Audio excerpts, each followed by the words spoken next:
My name is Emily Powell. I'm a glass blower and I live in Sylva, North Carolina. I'm 28 years old. I started about 8 years ago. I was living in Asheville at the time. I went to UNC Asheville for my undergraduate degree. I was going to be a speech therapist. I had that career path all lined up, and I took a 30-minute walk-in class at the North Carolina Glass Center. Made a really bad cup, and I fell in love, and that was it. So today I will be making a cup. The cup that I'm making today will take about 30 minutes to make. One of my favorite ways to do a cup is to create kind of a crisscross pattern. You start with a really small grain frit. Frit, F-R-I-T, is crushed up colored glass. And I'll start with a really small one and layer on a larger frit as well. And I will make ridges in them one way and kind of spiral it.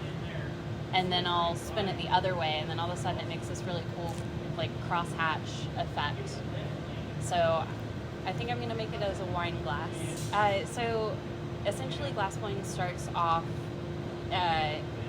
all in the same way. So you get a pipe, it's a hollow metal pipe, you gather glass on top of it, and it looks like, you know, just a little glob about this big.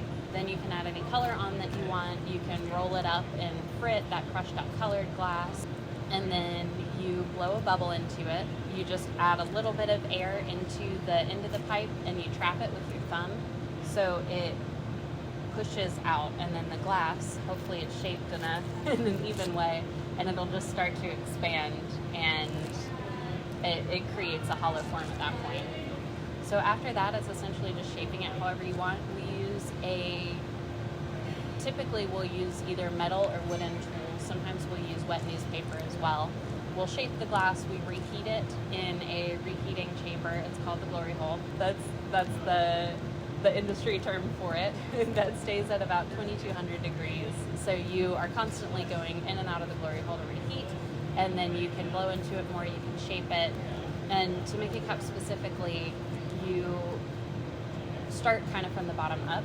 So you'll blow out the form, you'll put the color onto it, you will shape the sides and flatten the bottom, and then I will get it's called a punty. It's a tiny little, almost glue bit of glass where you stick it on the bottom, and then you break it off at the top, and then all of a sudden you can work on the lip of the cup, and then you shape it a little bit more and polish it off, and that's it. You stick it in an annealer for about 8 to 14 hours as it cools down gradually, and you have a cup.